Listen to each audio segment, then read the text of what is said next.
I'm live too, so just bring it up there. Hold up a sec. All right, here we go. What's up, everybody? It is your good old boy JR coming to you live from fabulous Las Vegas, Nevada. I am here with my good friend Brandon. You might know him. He joined me this awesome season that we had of our NFL Weekly Prediction Show. We made our picks, we made our decisions, and it is now time for season 3 of the NFL mock draft. And he is so graciously, forcefully to do this because I could not think of anybody else better to do it with than my man Brandon. Brandon, it is so awesome to see you, my man. How are you doing? First of all, before we get into the Jaguars, are you okay? I know we talked a little bit last week. Deshaun Watson was supposed to be a Saint. Are you okay? First of all, I'm good. He got his money. I got a quarterback. I'm good. Okay. Well, I mean, I don't know if you see the banner behind me. I got a wide receiver in this free agency, and it's pretty freaking cool. It's pretty cool. Not just a wide receiver. You guys got also a pass rusher in Chandler Jones, so it was pretty good. I'm not gonna spoil all my riches right now. But it's not about our teams today, Brandon. It's not about our teams today. Yeah, I hope I wish it was. I wish it was too. Unfortunately, I feel like I'm doing the episode again from last year when I did this for season 2. Here we are again, 1 year later. Nothing has changed. The Jacksonville Jaguars are officially on the clock. Here we go. And for the people that are joining for the first time, people that are joining, Lingo, what's going on, my man? For the people that are joining for the first time, this is how it works. We talk about the teams, the ups, the downs, the positives of the teams, how we can move forward with this team. And at the end of it, we're going to talk about the free agency that they have. And at the end of it, me and Brandon are going to do our picks on who we think the Jacksonville Jaguars should go number 1. The beauty of it, I know people say, oh, they have to know who they're picking, right? Brandon, do you know who I'm picking? Not even clue. I have no clue at all. That's the beauty of it. We're just two dudes that just have different minds, and I think it's better. So, and especially this year, when there's no true number 1 consensus this year. So I think it's better. But without further ado, if you guys are watching live, whether it's on Instagram or here, comment sections are always open. And let's get this ball rolling. You ready to rock and roll, Brandon? Let's do it. All right, so here we go. The Jacksonville Jaguars are officially on the clock. They are back at number 1 again after an abysmal 3-14 season, having the worst offense in the NFL and the 28th best defense in the NFL. They did everything they could. They thought they were going to, turn the ship around and everything, but we all kind of knew that it was just not going to be an easy fix, but we did not think that they would be back to where they started again. And just to recap, this is their draft picks from last year. They had the number 1 pick again last year. They went with Trevor Lawrence, quarterback from Clemson. Listen, not the best number 1 pick numbers that you can imagine. 3,600 yards throwing, 12 touchdowns, 17 interceptions. It's never good when you're watching NFL CBS and the Jaguars are on, and your number 1 pick is on a graph, and right next to him on that same graph is Jamarcus Russell, a former number 1 pick himself. And so hopefully that's not a foretelling sign of what Trevor Lawrence's future is going to be. But the way the Jaguars well, he's smaller. That's all I can say about. No, he's healthier. He's healthier, Brandon. He's healthier. I mean, he missed a couple games last year, so I'm not about to say he's healthier. Eating wise, healthier. Eating wise, he's healthier. But we'll get there. They also had another first-round pick, and they decided to use it on his old college roommate and college teammate, Travis Etienne. Unfortunately, he did not play because he got hurt in the preseason, ended up in IR. So we're going to wait for you to – it's an incomplete for me. Second round, they got a corner who I thought should have gone in the first, and I loved his game coming out of Georgia, Tyson Campbell. 73 tackles, 2 interceptions. Listen, it is what it is. He's still a young cat, but I think he could turn it around. They had another second-round pick 45, Walker Little, offensive tackle out of Stanford.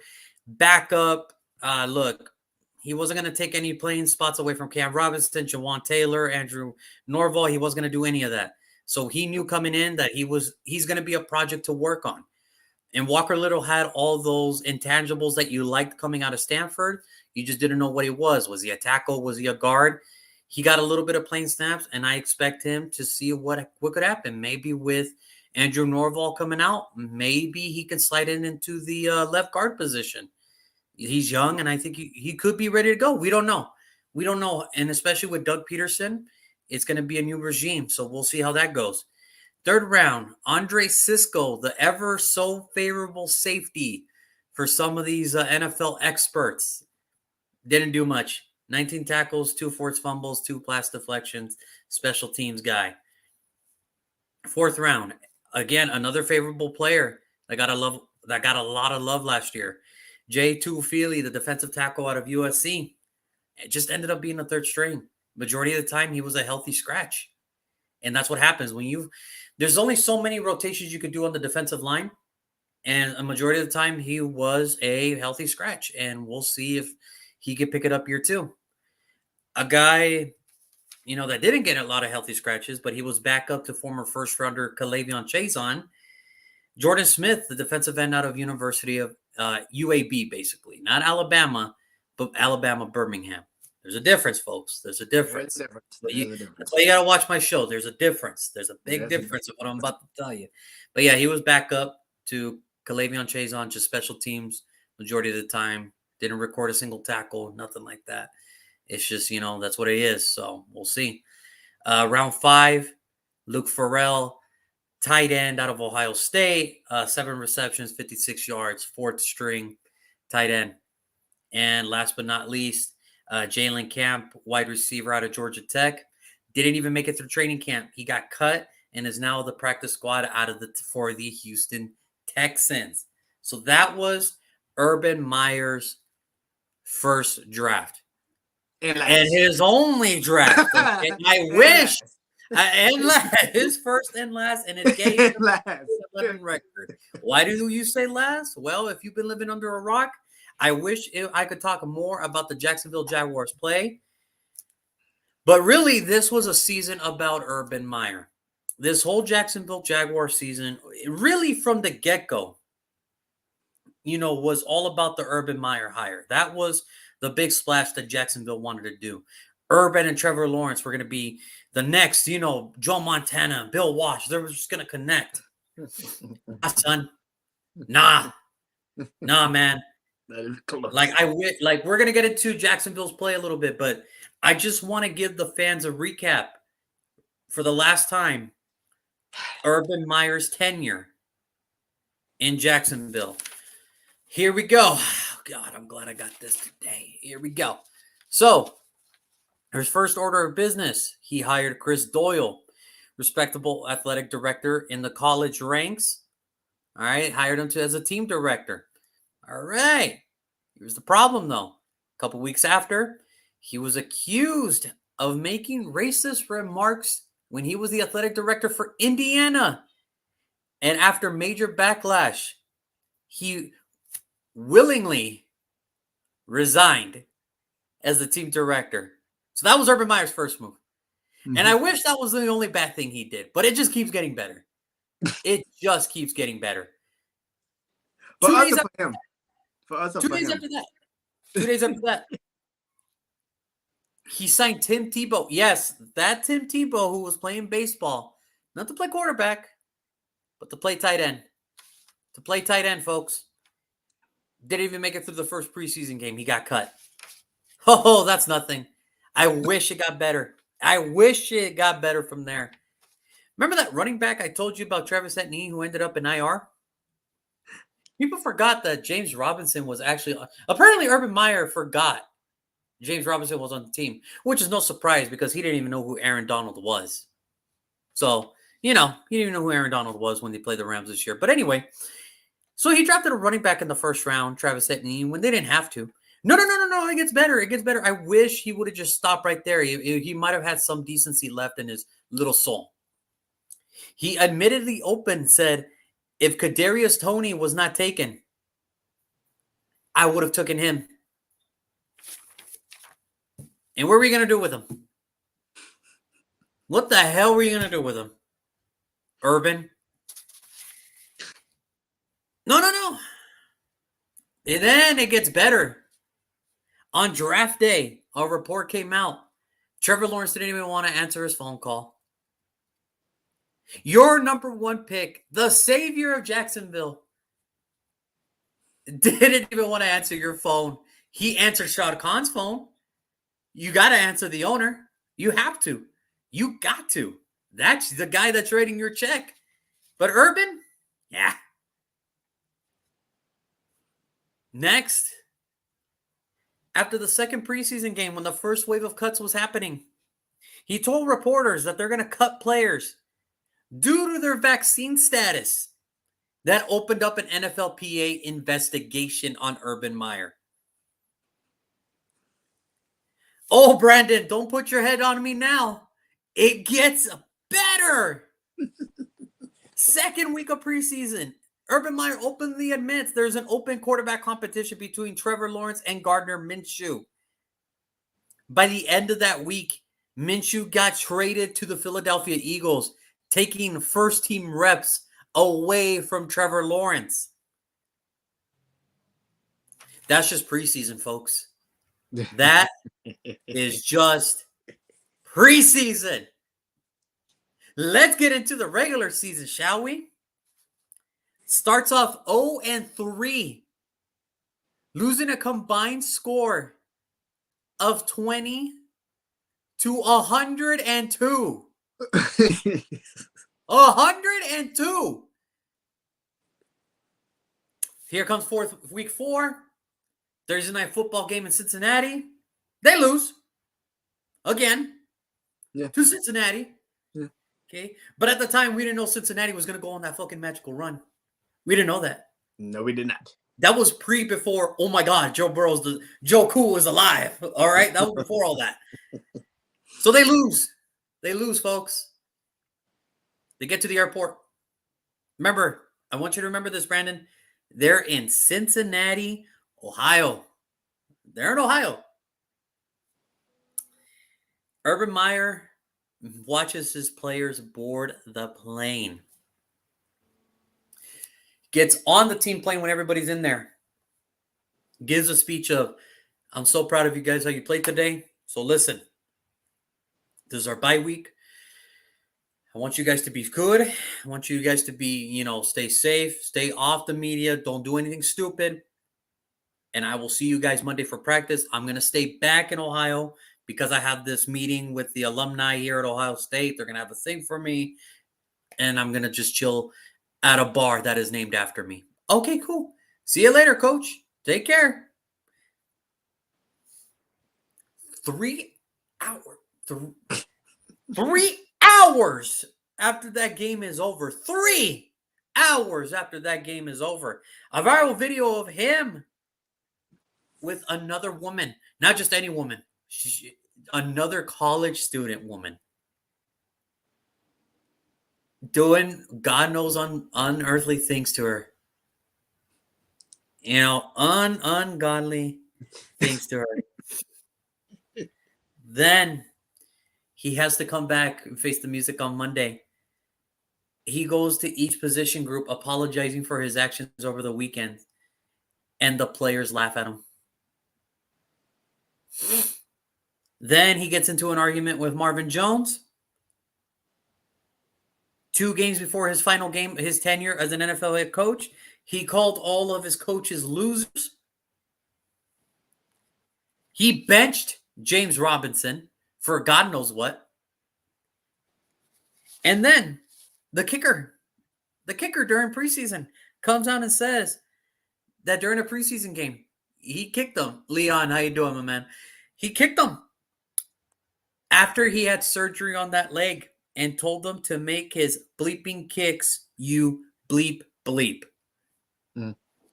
And ladies and gentlemen, that is the end of Urban Meyer with a 2-11 record.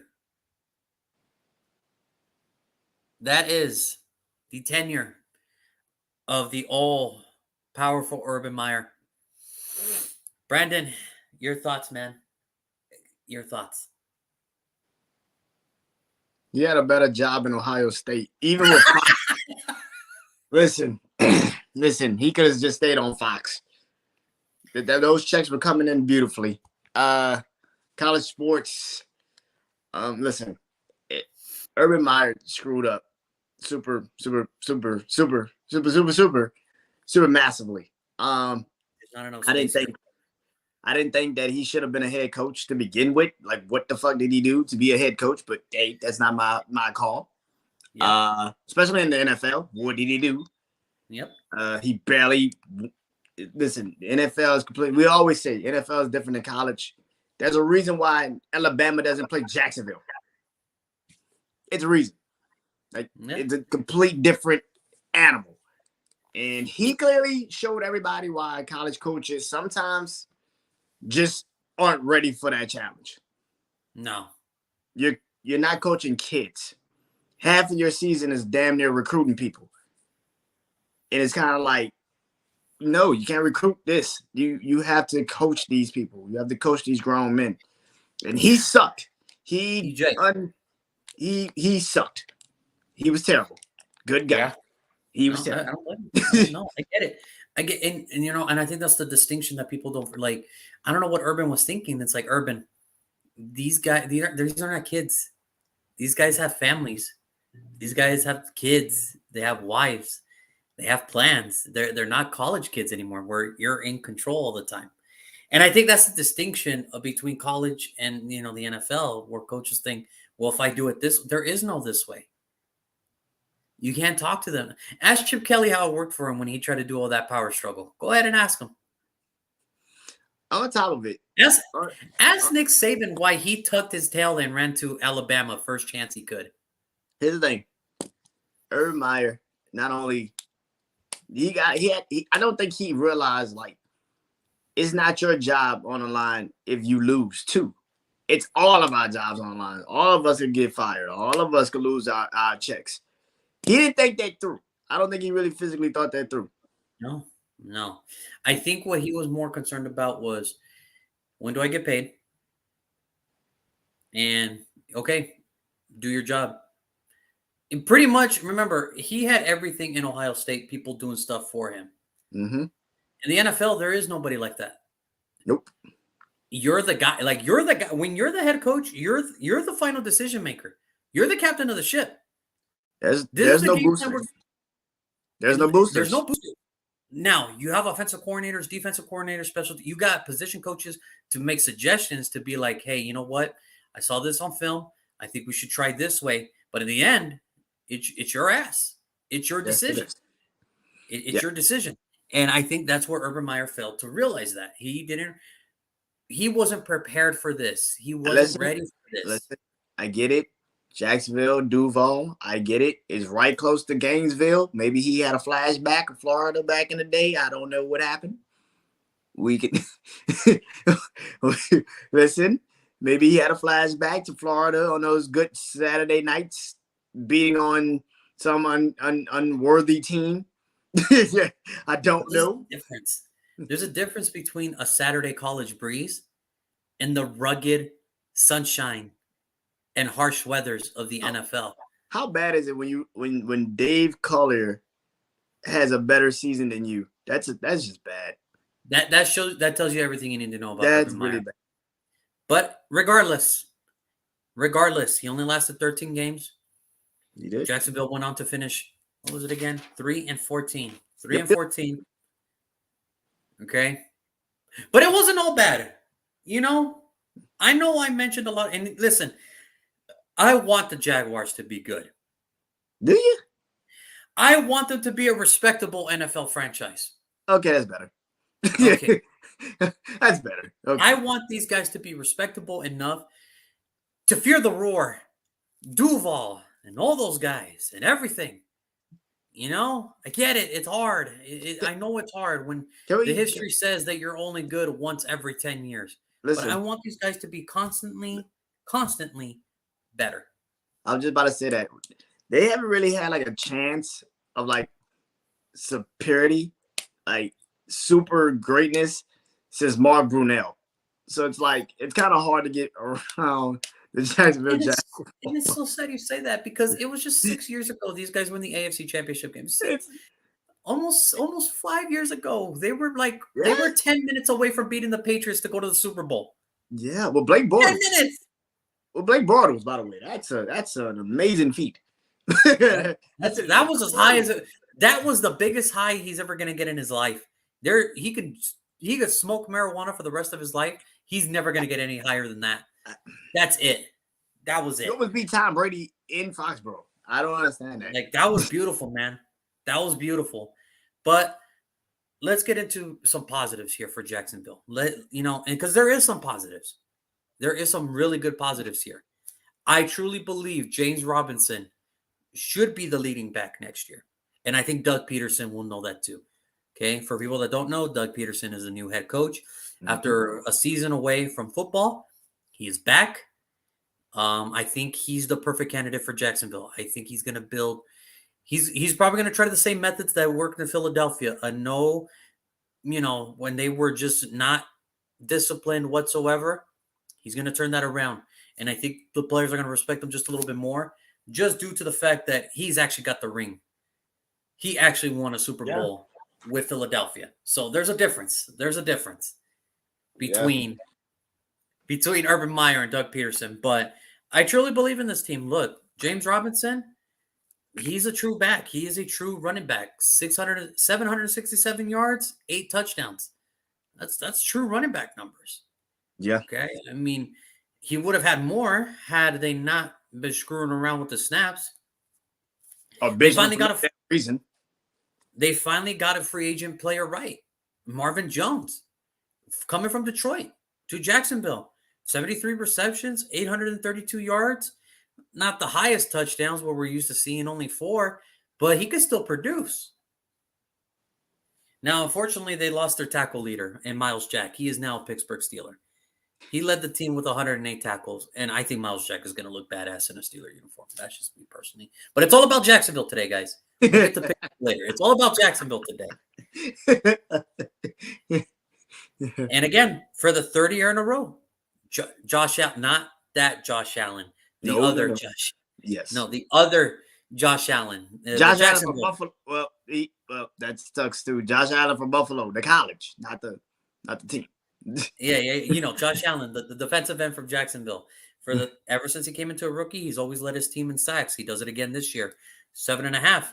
And again, I mentioned I love this kid coming out of a rookie last year. I'm surprised he didn't go in the first round, but it's understandable. Stuff happens all the time. Tyson Campbell leading the team with 2 interceptions.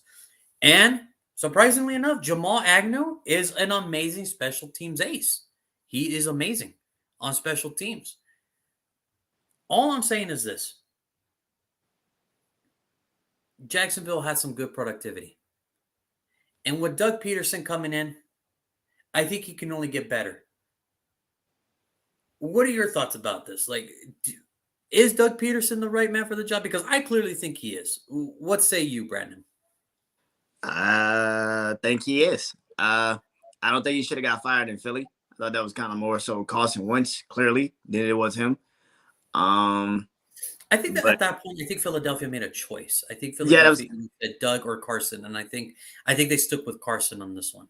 Yeah, they clearly was wrong, but clearly, especially now, clearly was wrong. But yeah, I think Doug Peterson's a perfect head coach. Here's the thing.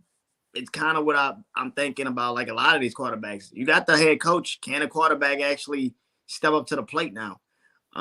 This season is going to be on Trevor Lawrence. I know it's crazy to say a second-year quarterback, how crazy it's going to be. But I'm looking at the AFC South, and I'm looking at it, and I'm like, Jacksonville could actually do something. They can do something. I mean, I don't think they're going to win the division, but they can make some noise. And I think that it could possibly be, where, hey, maybe they do make a good turnaround. I don't know. And, again, one or two players in this draft, you could be like, whoa, okay, this is different. Yeah, they could wake up. And now this is the only thing I didn't like. And we're going to get into their free agency right now. This is the only thing I didn't like about it, that, when Doug Peterson came in, I love the fact that he comes in and he's going to bring the same hard-nosed team, that he's going to bring the same hard-nosed mentality. My problem is who are making these decisions for him? Who are making these free agency decisions for him? And put it to you like this: you think when Doug Peterson came in, he says, "I can build a defense around Miles Jack." Oh, I can't anymore because they let him go. Now he's in Pittsburgh. You know what? I got an amazing offensive guard in Andrew Norwell, one of the better respected offensive linemen. Oh, I can't. He's gone. He's gone Washington now. DJ Chark, you know what? I think I can make something work with this kid. I think if I give him the right amount of snaps, I could do it. Nope. Now he's heading off to Detroit. AJ Cann, Houston. Damian Wilson, Carolina. Taven Bryan, a respectable defensive tackle who actually made some noise. I think I could build my defense around him. Nope. He's off to Cleveland now. Dare Ogunbowale, the third-string running back who made some amazing plays, he's now in Houston. Jacob Hollister, your only pass-catching tight end that you had, he's now with the Raiders. And Jahad Ward, an amazing rotational player, he's now with the... That's just the departures, ladies and gentlemen. Those are just the departures. Let me tell you what they brought in. This is going to get good. Christian Kirk is now the third highest paid wide receiver in the NFL. I don't know how, but yeah. Exactly like Brandon's saying. I know some of you guys are looking at me and saying, oh my God. I don't know how. Where were you? Where were you when that happened? I want to know exactly where you were when you heard Christian Kirk is now the third highest paid wide receiver. I was asleep. I woke up and I saw it and I was like, who's playing a joke on me? I know it's not April 1st yet, but God damn it, who's doing it? Like, only Jackson. It's got to be April Fools. It's got to be April Fools. There's no way in hell. 4 years. 4 years. By the way, $84 million. By the way, still? $84 million. No, it gets it better. Remember how I said Andrew Norwell was one of the better respectable guards in the league? Mm-hmm. They got another guard, Brandon Sheriff. The only problem is he doesn't play left guard. He plays right guard. So there's that. There's that. Foy said Oluquan, the outside linebacker from Atlanta, rotational piece. Darius Williams, he just won a Super Bowl with the Los Angeles Rams. An amazing nickelback. They're going to treat him as a starter, though, with the money that they gave him. They think he can be a starter. Okay. I think he was a starter. He got burnt every time. I don't think that's a good idea. Zay Jones. 3-year, $24 million. Did we forget that Laviska Shenault is on the team? They're signing all these wide receivers, and it's like, dude, Laviska Shenault is on your team. And to be honest with you, he's actually the better of all four. And you're like dumping on him. Evan Ingram is now going to be the new tight end. Okay, that's a solid pickup. All right, it's solid enough. And then Trey Herndon, the cornerback, they re-signed him. Listen, I want Jacksonville to be competitive. I really do. I want Jacksonville to be respectable. But when you do moves like this, when you give a wide receiver $21 million a year who's never cracked 1,000 yards in his 4 years in the NFL, when you give Zay Jones $8 million a year and he's good for about 500 to 700 yards a year, you give Darius Williams a big contract because he just won a Super Bowl. Yeah, like that never burned anybody before. And you let Miles Jack, Andrew Norwell, and DJ Chark leave. I'm not gonna call out Doug Peterson yet because I don't know what his plan is. But so far, I'm not liking where this is going. I don't think that was Doug Peterson. I know he had to probably sign off on some of it, but I think that literally was the general manager. But you cannot there's no way you're going to tell me that Doug Peterson did not sit up there and was like, I cannot lose Miles Jack, I cannot lose Andrew Norwell, I cannot lose DJ Chark. Here's the thing, Miles Jack, yes. DJ Chark, you kind of was like, okay, maybe. And Andrew Norwell, you kind of like, I guess, kind of, I guess. Listen, we got to think about it in this sense. This is a great defensive, offensive, and wide receiver draft class. It is. No, it truly is. No, it truly is. So they could have had the mindset of, we're going to find something. We're going to find something. Now, it might not be what they are because they're more fully developed, but they can find something. And they're going to pay, and on top of that, you're paying all these guys crazy amount of money if you don't think that they're technically the top of their profession. Exactly. You know what I'm saying? Yeah. So it's like, yeah, we can pay you all this money, but yet we can just let you walk for nothing and just draft your replacements, which they can. They have a crazy amount of picks. They can do it. I don't think they're going to find anything like that, but you're not going to find another Miles Jack. But Miles Jack wasn't Miles Jack until a couple of years later. So, because he was hurt in the first couple of years of his career. So we didn't know what he was until that. So maybe they're like, we don't have to build our defense around Miles Jack. We got Josh Allen. Let's build our defense around him. And that's fine. And listen, you want to build your defense around the sack leader, and that's okay. And that's perfectly normal. The problem is you can't let two more important pieces of your defense leave. Okay, so you want to bring in Christian Kirk. You're going to sit here and tell me that you prefer Christian Kirk over DJ Chark? Listen, I personally don't. But I know. I'm just trying to think in the eyes and in the mind of the general manager of the Jacksonville Jaguars. But we're thinking. We're thinking logical. These NFL general managers don't think that logical. They think like, listen, we're gonna pay him a lot of money. And we're gonna hope it see what he can do. He hasn't really done enough. Let's bring in somebody that we know can kind of do something. But here, he can flourish here. It's ass backwards. It's very ass backwards, but we shall see. I don't know. It's just my thing is, okay, the general manager said, I want to get younger. That's fine. But when you first of all, you don't even replace them. Unless you're going to tell Walker Little, hey, man, you're my new left guard. You're going to tell Andrew Norwell, see you later. And I'm going to bring in a veteran, aging Brandon Scherf from Washington. Now, no disrespect to Brandon Scherf. He's one of the better right guards in the NFL. But really? Over Andrew Norwell? Really? Listen, I mean, like I said, we're trying to think logical. Why the Jags don't think logical? That's why they got the number one pick again. And here's my thing about it. And this is my thing about it. You're going to franchise tag Cam Robinson. You don't even know what Cam Robinson is.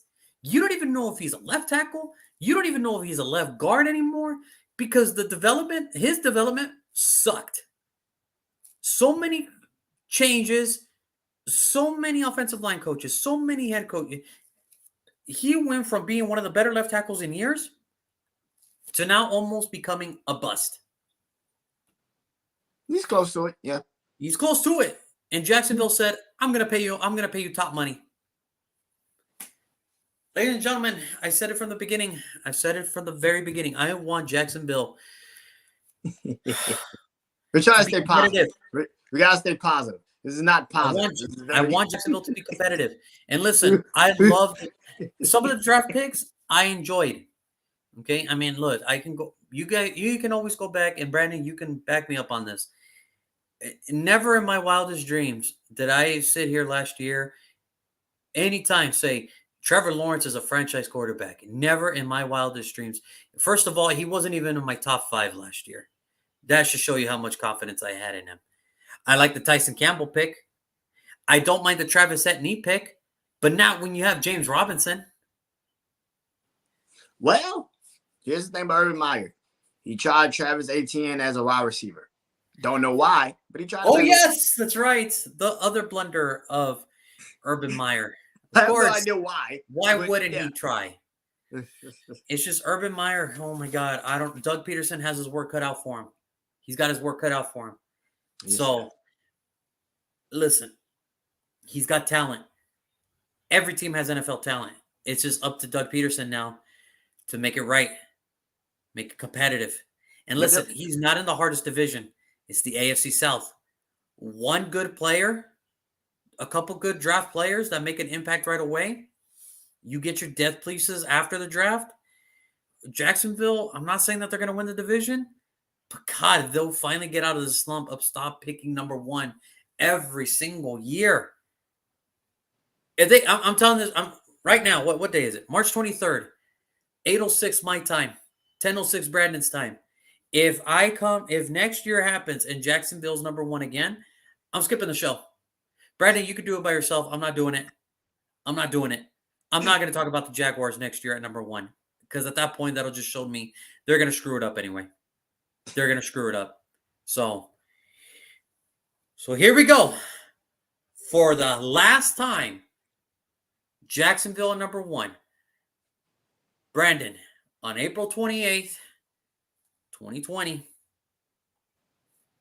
think it's the 28th. Yep, April 28th, 2020. When Roger Goodell gets up on that podium,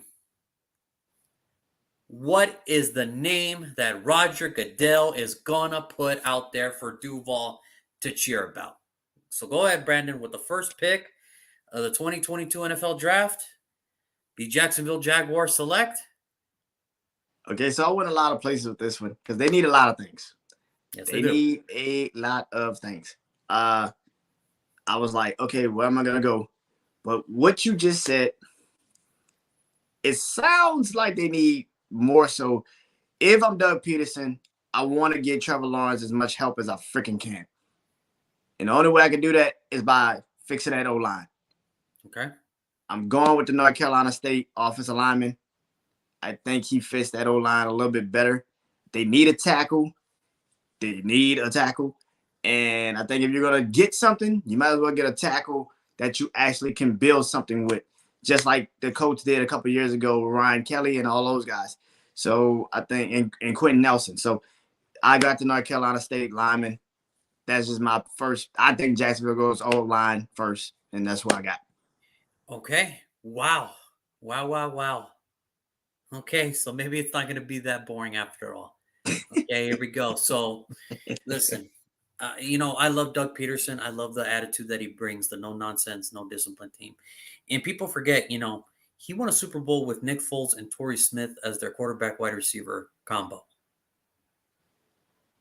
Yeah. You know how hard that is to do?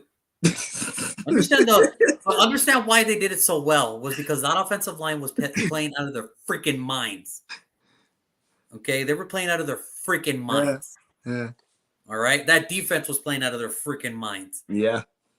Jay Ajayi is the starting running back for the Super Bowl Philadelphia Eagles. That, ladies and gentlemen, understand that the trio of Nick Foles, Jay Ajayi, and Torrey Smith won the Super Bowl, beating Bill Belichick and Tom Brady and the New England Patriots. Scored like 40, 50 points, by the way. And a trick play, and a memorable trick play, the Philly special. All right. It was awesome. Awesome Super Bowl.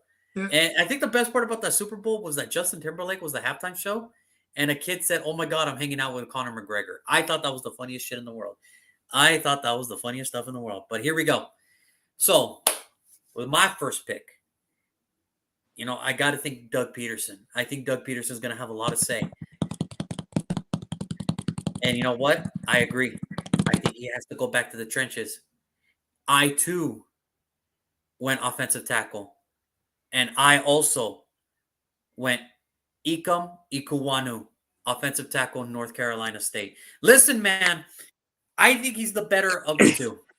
I love Evan Neal, but I think he's more guard ready than tackle ready. Not to say that that's a bad thing. Evan Neal's still going to go high. Let's not get it twisted here. Oh, yes. Let's not get it twisted. Evan Neal is still one of the better offensive linemen in this draft. I just think Ikem Okunanu, he fits better for Jacksonville. And now, when you really look at it, look at the line that Trevor could have. Should Jacksonville think, Duval, Jacksonville, please get this video to your fucking general manager. And I hate cursing, but get to your general manager. Please get this to your general manager. This could be the offensive line, and this could be the offensive line to dominate the AFC South in the very near future. Ika Mikawanu at your left tackle, Cam Robinson at your left guard, Brandon Linder, who is actually one of the better centers in the league. Very good center. Brandon Sheriff, the amazing veteran right guard, and Jawan Taylor, the also powerful right tackle. Understand this. Understand this. You put that offensive line for Trevor Lawrence. Not only is it going to help Trevor, it's also going to help James Robinson. It's also going to help your wide receivers get open quicker. It's also going to help your offensive game plan. And on top of that, if the defense could just get fixed, you're going to see a little bit better results. I promise you. I promise you. Yes, Mason, I understand. I understand the googly eyes. I get it. Oh, my God. It's Evan. It should be Evan Neal. It should be Evan Neal. No, man. I get it. I just don't. I think he's an amazing guard. I don't see left tackle in his future. And I think Ecom is a way better left tackle right now than Evan Neal. Okay? And let's just, look, why wouldn't he be? Especially when you put resumes out there like this. Unanimous All-American in 20. All right, let's start from 2020. Third team All-ACC 2020. First team All-ACC 2021. He won the first ever ACC Jacobs Blocking Trophy for outstanding, high-graded passing and running blocking. He was a unanimous All-American in 2021, and as a freshman was part of the freshman All-American team. Ladies and gentlemen, the second this dude hit North Carolina State, he was the fucking man. He was the man. There was nothing was going to stop this man. Nothing was going to stop this man. As a freshman, started at left tackle, 37 pancake blocks. 37 as a freshman. His sophomore year, they put him at left guard. Well, the left tackle got hurt. They put him at left tackle. Ended up getting 50 pancakes and 22 knockdowns. Ladies and gentlemen, this dude is the definition by all measurements, all measurables, and all combined numbers. A left tackle, 34-inch arms, 10 and a quarter hands. He ran a 4.9340 with a 1.7 10-yard split. His broad jump was 10.8, 108 feet. 3 cone drills, 7.82, one of the fastest in the last 10 years. And the 20-yard shuttle, 4.73, the fastest in the last 10 years. Ladies and gentlemen,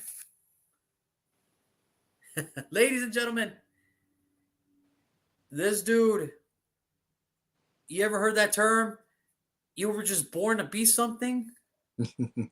This dude was born to be a left tackle in the NFL. And I have more faith in him turning the Jaguars around than I will ever have Trevor Lawrence turning this franchise around. Mama, here he comes. He is a bad dude at 6'4", 320 pounds. The highest ceiling I see him going, honestly, is Donald Penn, a lighter Donald Penn. That's the longevity I see this dude's career. Just a long-time left tackle where you're going to circle him in and you see him like, yep, you're a left tackle for the next 12 to 15 years. His passing is already better than Donald Penn's. And honestly, he's just that good. So, Brandon, floor is yours, man. Why do you like Ecom in Jacksonville right here?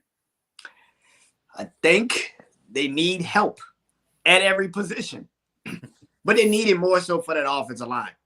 That offensive line, if you're going to – for Trevor Lawrence's sake, you need to get him something. And the way you get him something is O-line help. That's the best thing you can do. Also, it opens up holes for James Robinson. And like you just said, it creates an opportunity for receivers to get open. And for those receivers that are mainly speedy receivers, they gonna need some time. They gonna need a little You're bit gonna of need the time time. just to adjust and get going. So I think that he fits that team to a T in a sense, because I feel like there is really no consensus number one. And like I said, Jacksonville needs so many things, but for the most part, they're pretty much kind of set in stone. I mean, linebackers, but we're not really talking about a lot of linebackers that's going to be jumped up to the front of the room. So I think there's none. There's not really none. So that's what you mainly need outside of maybe O-line help, because you just signed Christian Kirk for all his money.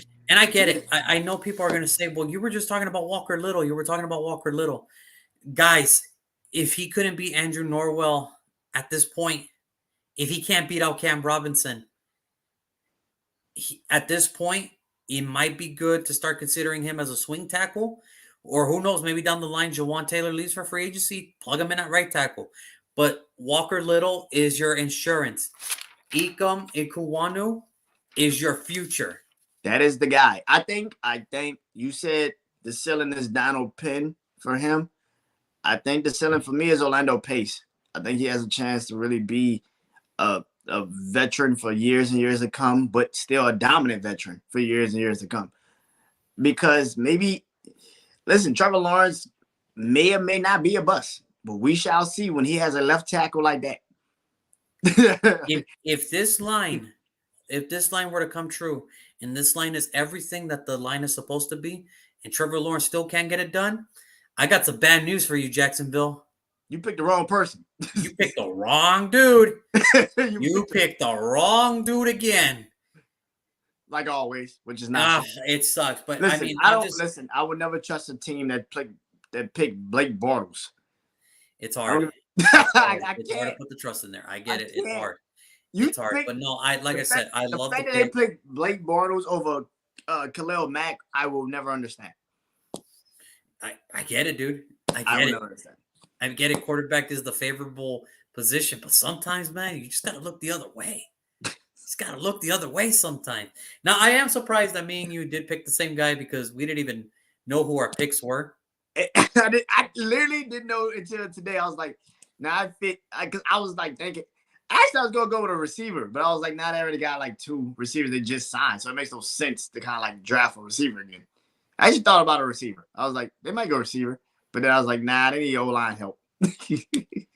Yeah, I mean, they need help everywhere. Yes. But I mean, if with a guy like Ikem Ekwonu, this dude right now could just be the guy. This dude can be the guy, and you know what? His numbers back it up. His numbers back it up in so many sense that there's no way. I mean, listen, they could go anywhere. They can go Evan Neal. If they believe Cam Robinson is the man at left tackle, they'll probably go Evan Neal.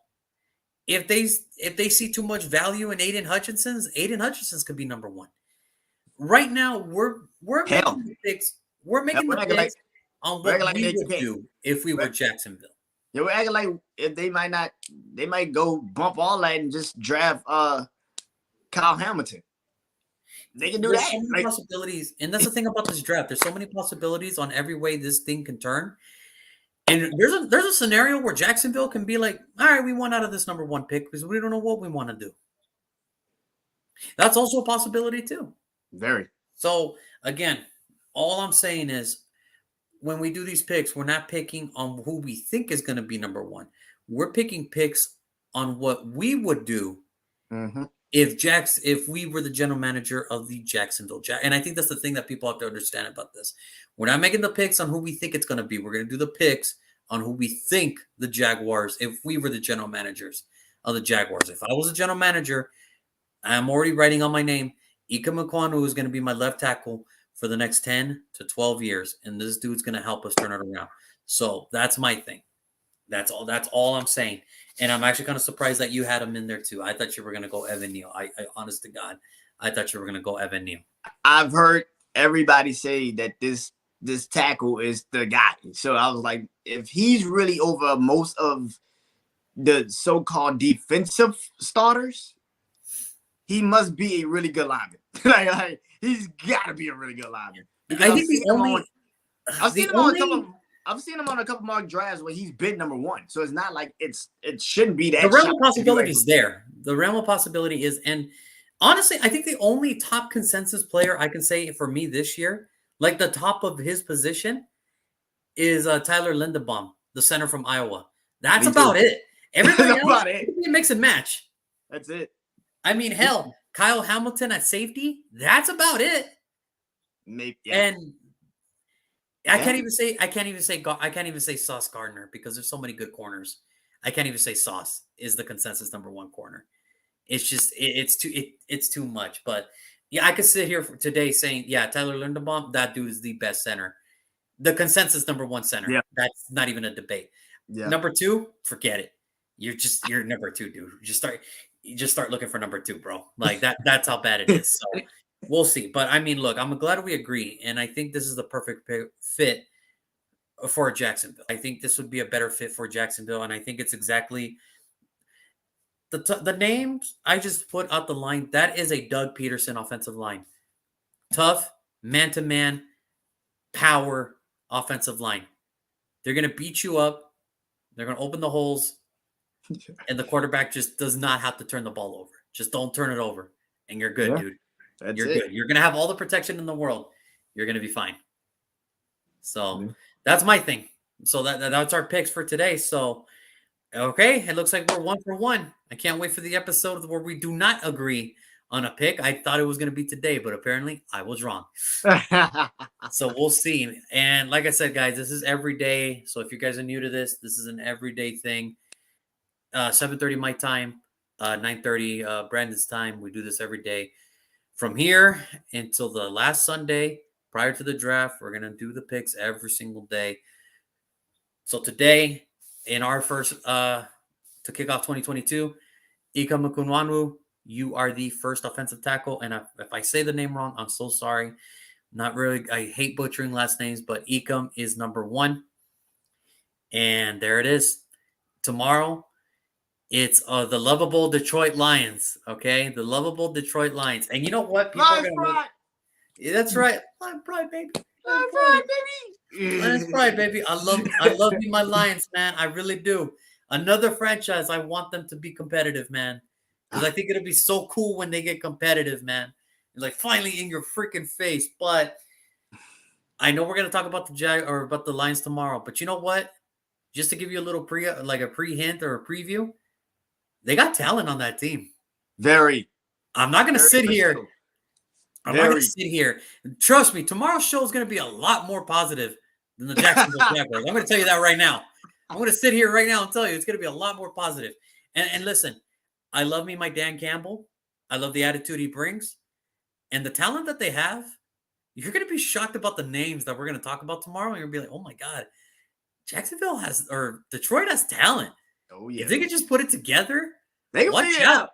Watch out. Different. Yeah. Watch out, man. This could be for real, dude.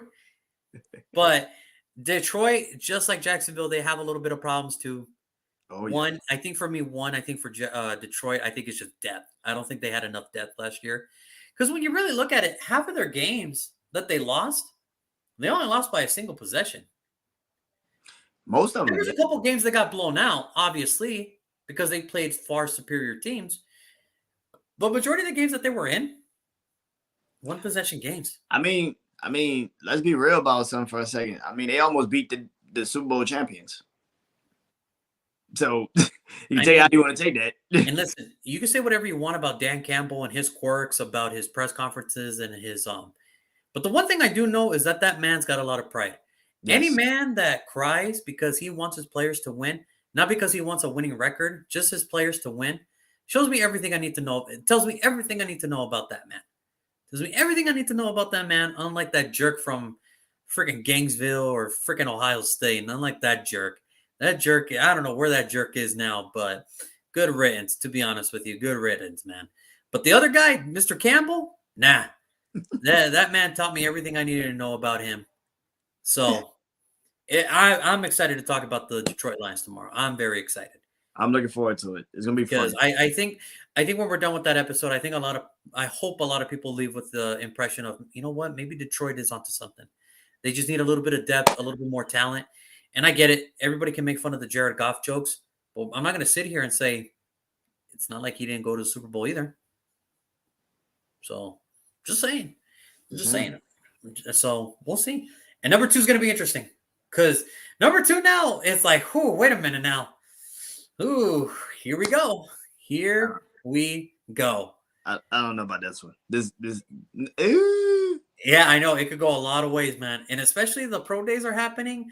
And remember, guys, picks are going to change because of trades. And as you already saw that, Yes. the trades today, I have to update it now. And here's how it works with the trades. We're still going to talk about the team that originally had the pick. We're just going to make the selection for the team that owns the pick. We're just going to talk about the team that was slated to pick there, but we're going to make the selection for the team that actually owns it. So still going to every day we're going to talk about every single team. All 32 teams are going to be talked about. So tomorrow, I get it, it's the Lions, and then pick 32, we're going to talk about the Rams. Even though the Lions own it, we're going to talk about the Rams. Okay, that's how it works here. So don't worry, guys. Don't worry, fans out there. If you go for the Steelers, if you go for the Dolphins, if you go for the Raiders, don't worry, we're going to talk about your team. The Browns. It's just another team's going to pick the selection for you. That's all. Yeah. Nothing bad. Nothing bad. It's okay. It's okay. Everything happens for a reason. It's okay. It's okay. I'm so happy I got Devontae. Anyway, I know my Green Bay buddy's watching right now, so I had to throw that in there right now. So, so happy.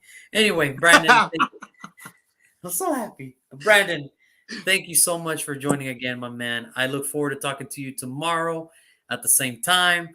It's going to be a lot of fun. I cannot wait. And hopefully we'll see what we do at pick number 2 tomorrow. I think it's going to be very interesting to see how it goes. So, yeah. Other than that, Brandon, you have yourself a wonderful night. Everybody that tuned in, EJ, Leon, everybody that tuned in today, thank you so much. Lingo, thank you so much. Brandon, Mazine, everybody, thank you so much for all of you guys.